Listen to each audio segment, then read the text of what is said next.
जयपुर में आज क्या कुछ हुआ, आप देखिए हमारे साथ।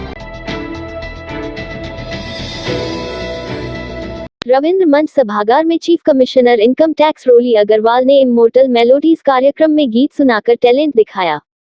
अग्रवाल ने दूसरी प्रस्तुति तदबीर से बिगड़ी हुई तकदीर बना दे की प्रस्तुति से वाहवाही लूटी। ऐसे में जयपुर के प्राचीन रंगमंच पर जब मेलोडी गूंजी तो हर कोई गोल्डन एरा में डूब गया। साथ ही संगीत के जानकारों ने पार्श्व संगीत और फिल्म जगत के बारे में महत्वपूर्ण जानकारियां साझा की। प्रोग्राम में आयोजकों ने दर्शकों को नयापन देने के लिए गुरुदेव रविंद्रनाथ टैगोर पर आधारित नए पुराने गीतों का चयन किया। साथ ही रोचकता लाने के लिए गानों के दृश्यों को मंच पर प्रस्तुति दी गई।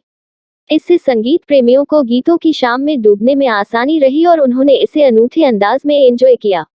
दर्शकों ने कलाकारों का गर्मजोशी से वेलकम और उत्साहवर्धन किया। कार्यक्रम में करीब 30 कलाकारों ने लोगों को लुभाया। जयपुर शहर में रविवार को कई स्थानों पर वृक्षारोपण कार्यक्रम का आयोजन किया गया। इसी के तहत बापू नगर के सावित्री पथ के वर्धमान पार्क में वृक्षारोपण किया गया। इसमें कई गणमान्य लोगों ने शिरकत की। वृक्षारोपण कार्यक्रम के दौरान आम, आंवला, शीशम, बेल, संजना, सीताफल, केला आदि के करीब 25 से 30 वृक्ष लगाए गए। इसके अलावा सावित्री पथ पर भविष्य में होने वाले कार्यक्रमों के बारे में भी चर्चा की गई। राजस्थान इंटरनेशनल सेंटर में वीकेंड थिएटर का आगाज किया गया। राष्ट्रीय नाट्य विद्यालय दिल्ली के 3 नाटकों का मंचन किया हुआ।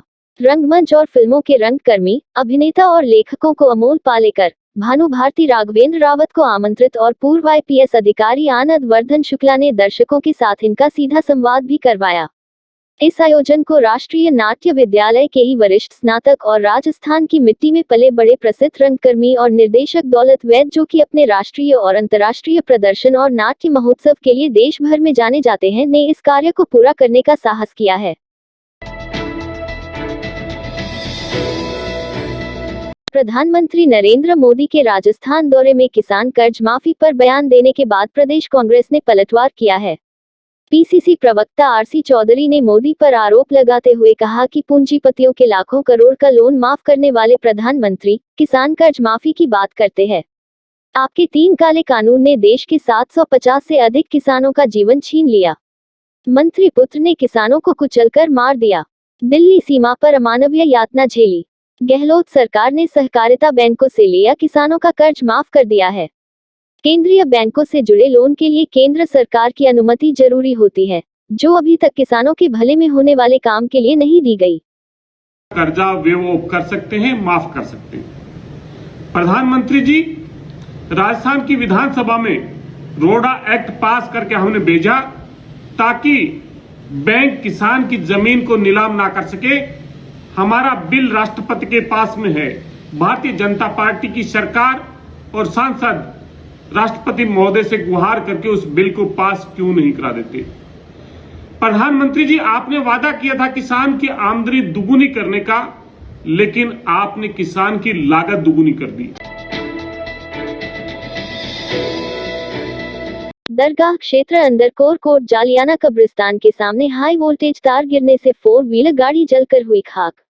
मौके पर पहुंची फायर ब्रिगेड के पहुंचने से पहले क्षेत्रवासियों ने पाया आग पर काबू। 11,000 वाट की केबल की लाइट धनेश्वर महादेव वाला रोड पे 11,000 किलोवाट की लाइट जा रही थी। वो गलती से टूट के गिर गई। क्या कारण था? इससे नीचे गाड़ियां खड़ी हुई थी। इसमें एक गाड़ी में भयंकर तरह की आग लग गई, पूरी जल गई है। 3-4 गाड़ियों में बचा ली गया स्थानीय लोगों के सहयोग से। पहले फायर ब्रिगेड को सूचित कर दिया गया, लेकिन वो काफी लेट आई। भारतीय जनता युवा मोर्चा के नवनियुक्त प्रदेश अध्यक्ष अंकित गुर्जर चेची रविवार को अजमेर पहुंचे। यहां उन्होंने भाजपा कार्यालय पर आयोजित कार्यशाला में प्रदेश भर से आए युवा मोर्चा के कार्यकर्ताओं को संबोधित किया। कार्यशाला से पूर्व मीडिया से बात करते हुए चेची ने कहा कि युवा मोर्चा के प्रदेश भर के कार्यकर्ता 18 जुलाई को राजस्थान लोक सेवा आयोग के बाहर एकत्र होंगे और लगातार हो रही पेपर लीक की घटनाओं के विरोध में आयोग का घेराव करेंगे। चेची ने कहा कि पेपर लीक को लेकर अब तक जो कार्रवाई हुई है, इससे वह संतुष्ट नहीं है। प्रदेश के युवाओं में रोष है, इसीलिए युवा मोर्चा कार्यकर्ता 18 जुलाई को RPSC का घेराव करेंगे। चेची ने प्रदेश की कानून व्यवस्था पर भी सवाल उठाते हुए कहा कि प्रदेश में कोई सुरक्षित नहीं है। महिलाओं से दुष्कर्म की घटनाएं बढ़ी है। सरेआम गोलियां चल रही है। कार्यशाला में युवा मोर्चा के पूर्व प्रदेश अध्यक्ष हिमांशु शर्मा व भाजपा नेता लक्ष्मीकांत भारद्वाज भी शामिल हुए। भारतीय जनता पार्टी युवा मोर्चा राजस्थान द्वारा अजमेर के अंदर आरपीएससी ऑफिस के बाहर में पूरे राजस्थान भर से युवा मोर्चा के कार्यकर्ता बंधु यहाँ पर पधारेंगे और आरपीएससी का घेराव करेंगे। ये तैयारी चल रही है युवा मोर्चा। क्या डिमांड है आरपीएससी को घेराव करना? जिस तरह से आप देख रहे हैं लगातार पेपर लीक हो रहे हैं और कहीं ना कहीं सरकार के लोग इसमें इन्वॉल्व है, इसको लेकर के युवा मोर्चा का कार्यकर्ता आंदोलन करेंगे। सर, देखा गया कि गहलोत ने भी इन चीज़ों को लेकर पेपर लीक वाले मामले में कानून बनाने को लेकर बात कही है, उस पर आपका केवल बात करने का काम अशोक गहलोत जी कर रहे हैं। इस रात की सुबह नहीं होती जब तक हाथ में उसकी गर्माहट नहीं होती। चाय का प्याला, अखबार साथ पुराना है, मिट्टी से जोड़ता है। खबरों की खुशबू से सारा घर महकता है। हर रंग में ढला कहानियों से किस्सों तक ले जाता है बेरोक टोक। देश के हर हिस्से तक ये हकीकत का आईना है। ख्वाबों को सच करके दिखाता है। दैनिक नवज्योति, आपके लिए, आपके साथ। ये थे आज के मुख्य समाचार। विस्तार से जानने के लिए पढ़ते रहिए दैनिक नवज्योति। दैनिक नवज्योति के YouTube चैनल को सब्सक्राइब करें और ताज़ा अपडेट के लिए बेल आइकॉन दबाएं।